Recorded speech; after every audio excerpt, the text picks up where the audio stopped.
इस वीडियो में हम कॉमन फैक्टर्स एंड मल्टीपल्स अर्थात उभयनिष्ठ गुणनखंड और गुणज जिसको हम सार्वगुणनखंड और गुणज भी बोलते हैं पर चर्चा करेंगे। यहाँ शब्द कॉमन अर्थात उभयनिष्ठ से तात्पर्य है कि हम दो या दो से अधिक संख्याओं के बीच कुछ उभयनिष्ठ ढूंढ रहे हैं और जिस उभयनिष्ठ की हम बात कर रहे हैं वह है फैक्टर्स अर्थात गुणनखंड या मल्टीपल्स अर्थात गुणज।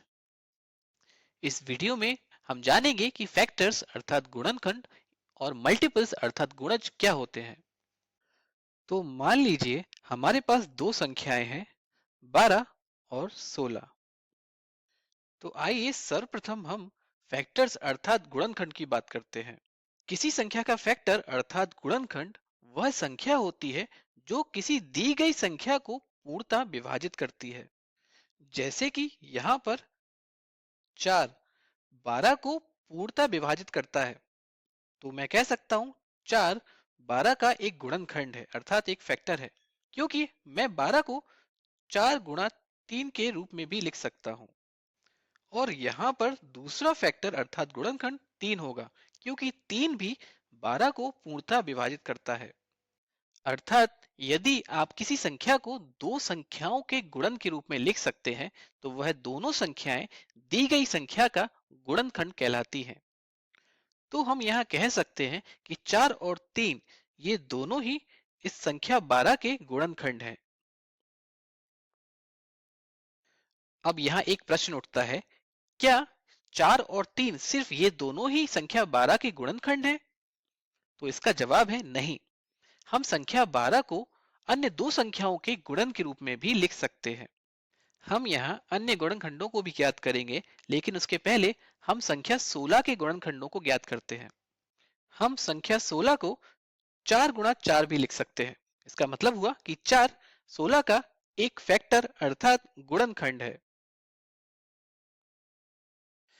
तो एक बार फिर यहाँ पर वही प्रश्न उठता है, क्या सिर्फ 4 ही संख्या 16 का एक गुणनखंड है?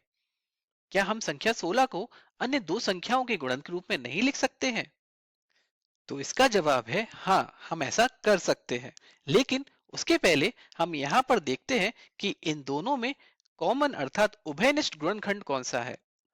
हम यहाँ देख सकते हैं कि 4 12 का एक गुणनखंड है और 4 16 का भी एक गुणनखंड है। तो हम कह सकते हैं कि 12 और 16 का एक उभयनिष्ठ अर्थात कॉमन गुणनखंड 4 है। तो जैसा कि मैंने पहले कहा था कि हम संख्या 12 को दो अन्य संख्याओं के गुणन के रूप में भी लिख सकते हैं, तो आइए इसका हम प्रयास करते हैं। तो हम 12 को 1 गुणा 12 भी लिख सकते हैं। मैं यहाँ 1 से शुरुआत कर रहा हूँ।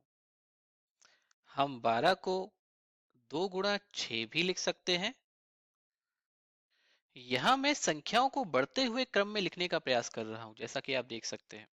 इसी प्रकार हम यहाँ 12 को 3 गुणा 4 भी लिख सकते हैं। इसके बाद हम 4 गुणा 3 लिखेंगे, लेकिन यह हम पहले ही लिख चुके हैं। हम इन दोनों संख्याओं के गुणन के रूप में 12 को पहले ही लिख चुके हैं। फिर उसके बाद हम संख्या 5 पर आएंगे, लेकिन 5 12 को विभाजित नहीं करता है, तो हम उसको छोड़ देंगे। इसके बाद 6 गुणा 2 लिखेंगे, लेकिन हम इसको पहले ही लिख चुके हैं, तो हम इसको छोड़ देंगे। तो इस प्रकार हम देखेंगे कि इतने ही तरीकों से हम 12 को दो विभिन्न संख्याओं के गुणन के रूप में लिख सकते हैं। चलिए अब आइए इसी प्रकार हम देखते हैं कि 16 को हम दो संख्याओं के गुणन के रूप में कितने तरीकों से लिख सकते हैं। तो हम 16 को लिख सकते हैं 1 गुणा 16। हम 16 को लिख सकते हैं 2 गुणा 8 और हम 16 को लिख सकते हैं 4 गुणा 4। तो इस प्रकार हम संख्या 16 को दो संख्याओं के गुणन के रूप में अलग अलग तरीकों से लिख सकते हैं। अब हम यहाँ संख्या 12 और संख्या 16 के और अन्य उभयनिष्ठ गुणनखंडों को भी ज्ञात कर सकते हैं। जैसे कि आप देख सकते हैं, यहाँ एक लिखा हुआ है और यहाँ भी एक लिखा हुआ है। यहाँ पर भी दो है और यहाँ पर भी दो है। और 4 को उभयनिष्ठ गुणनखंड के तौर पर हम पहले ही ज्ञात कर चुके हैं। तो जैसे कि आप देख सकते हैं, संख्या 12 और 16 का सिर्फ एक ही उभयनिष्ठ गुणनखंड नहीं है। यहाँ पर 1, 2 और 4 ये तीनों ही उभयनिष्ठ गुणनखंड हैं। तो हम यहाँ लिख सकते हैं कि 1, 2 और 4 संख्या 12 और 16 के उभयनिष्ठ गुणनखंड हैं। अभी तक हमने फैक्टर्स अर्थात गुणनखंडों की बात की। अब हम मल्टीपल्स अर्थात गुणज के बारे में जानने का प्रयास करते हैं। इसको हम इन्हीं उदाहरणों से समझ सकते हैं। जैसा कि हम जानते हैं, 1, 2, 3, 4, 6 और 12 ये सारे संख्या 12 के गुणनखंड हैं।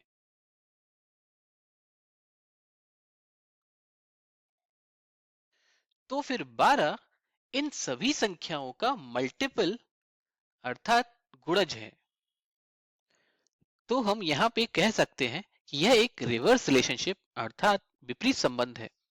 जैसा कि उदाहरण के लिए अगर मैं कहूं कि ए पति है और बी पत्नी है, तो अगर मैं कहता हूं कि बी ए की पत्नी है, तो स्पष्ट रूप से ए बी का पति होगा।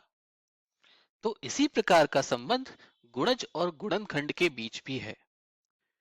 आइए अब हम किसी संख्या का मल्टीपल अर्थात गुणज किस प्रकार ज्ञात करते हैं, ये जानने का प्रयास करते हैं। तो यहाँ पर उदाहरण के लिए मान लीजिए हम संख्या 5 लेते हैं, संख्या 3 लेते हैं और संख्या 8 लेते हैं। तो किसी भी दी गई संख्या का गुणज ज्ञात करने के लिए आपको बस उस दी गई संख्या को किसी भी संख्या से गुणा करना होगा। जैसे कि मैं यहाँ पर अगर 5 को 1 से गुणा करूं तो मुझे 5 प्राप्त होगा, अर्थात 5 स्वयं का ही एक गुणज होता है। अब यदि मैं 5 को 2 से गुणा करूं तो मुझे 10 प्राप्त होगा, तो 10 भी 5 का एक गुणज होगा। ऐसे ही मैं 5 को किसी भी संख्या से गुणा करूं, मान लीजिए मैं 5 को 13 से गुणा करता हूं, तो मुझे 65 प्राप्त होगा। तो 65 भी 5 का एक मल्टीपल अर्थात गुणज होगा। क्योंकि किसी दी गई संख्या को मैं किसी भी संख्या से गुणा करके एक मल्टीपल अर्थात एक गुणज प्राप्त कर सकता हूं, इसका मतलब ये हुआ कि हम किसी भी दी गई संख्या के इनफाइनाइट अर्थात अनंत गुणज प्राप्त कर सकते हैं।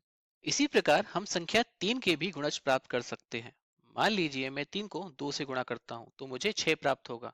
तो 6 3 का एक गुणज है। यदि मैं 3 को 4 से गुणा करूं तो मुझे 12 प्राप्त होगा, तो 12 भी 3 का एक गुणज है। यदि मैं 3 को 100 से गुणा करता हूं तो मुझे 300 प्राप्त होगा, और तो 300 भी 3 का एक गुणज है। इसी प्रकार संख्या 8 के भी गुणज प्राप्त कर सकते हैं। 8 को मैं अगर 3 से गुणा करता हूं तो मुझे 24 प्राप्त होगा, 24 8 का एक गुणज है। अगर मैं 8 को 9 से गुणा करता हूं तो मुझे 72 प्राप्त होगा, 72 भी 8 का एक गुणज है। और यदि मैं 8 को 5 से गुणा करता हूं तो मुझे 40 प्राप्त होगा, तो कह सकते हैं 40 भी 8 का एक गुणज है। अब हम उभयनिष्ठ गुणज अर्थात कॉमन मल्टीपल्स की बात करते हैं।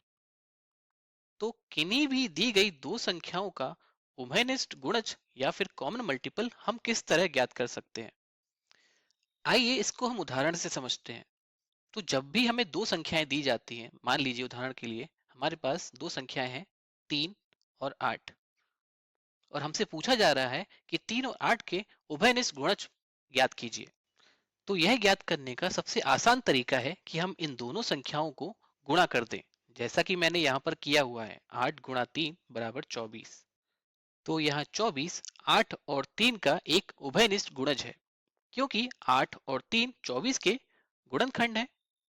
और फिर 24 के जितने भी गुणज हैं, जैसे कि 24 48 72 इत्यादि, ये सारे 3 और 8 के उभयनिष्ठ गुणज होंगे।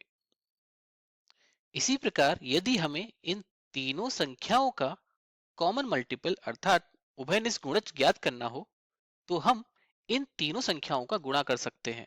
तो इन तीनों संख्याओं का गुणनफल अर्थात 5 गुणा 3 गुणा 8 बराबर 120। तो 120 इन तीनों संख्याओं का एक उभयनिष्ठ गुणज होगा। और फिर हम यहाँ कह सकते हैं कि 120 के गुणज संख्या 5 3 और 8 के उभयनिष्ठ गुणज होंगे। तो इस प्रकार हम कह सकते हैं कि किन्हीं भी दी गई संख्याओं के इनफाइनाइट अर्थात अनंत उभयनिष्ठ गुणज होंगे। अब आइए हम एक और इंटरेस्टिंग कॉन्सेप्ट पर चर्चा करते हैं, जो कि है सहअभाज्य संख्याएं, अर्थात को प्राइम नंबर्स। तो सहअभाज्य संख्याएं होती क्या हैं? दो संख्याएं जिनमें केवल एक ही उभयनिष्ठ गुणनखंड अर्थात कॉमन फैक्टर होता है, वे संख्याएं को प्राइम नंबर्स अर्थात सहअभाज्य संख्याएं कहलाती हैं। उदाहरण के लिए हम दो संख्याएं 3 और 8 लेते हैं। यहाँ हम 3 को दो संख्याओं के गुणनफल के रूप में कैसे लिख सकते हैं? हम इसको लिख सकते हैं 1 गुणा 3। और तो कोई तरीका है नहीं इसको लिखने का। इसी प्रकार यदि हम संख्या 8 की बात करें तो इसको हम 1 गुणा 8 लिख सकते हैं, या फिर हम इसको 2 गुणा 4 भी लिख सकते हैं, और इन दोनों तरीकों के अलावा और कोई तरीका नहीं है। अब हम यहाँ देख सकते हैं कि एक 3 का एक गुणनखंड है और एक 8 का भी एक गुणनखंड है, और एक के अलावा और कोई ऐसा गुणनखंड नहीं है जो दोनों में उभयनिष्ठ हो। तो यहाँ पर स्पष्ट रूप से केवल एक ही उभयनिष्ठ गुणनखंड है, तो हम कह सकते हैं कि 3 और 8 सहअभाज्य संख्याएं अर्थात को प्राइम नंबर्स हैं। तो मैं चाहूंगा कि आप इसी प्रकार और भी को प्राइम नंबर्स अर्थात सहअभाज्य संख्याओं को ज्ञात करें, क्योंकि ऐसी बहुत सारी सहअभाज्य संख्याएं संभव है।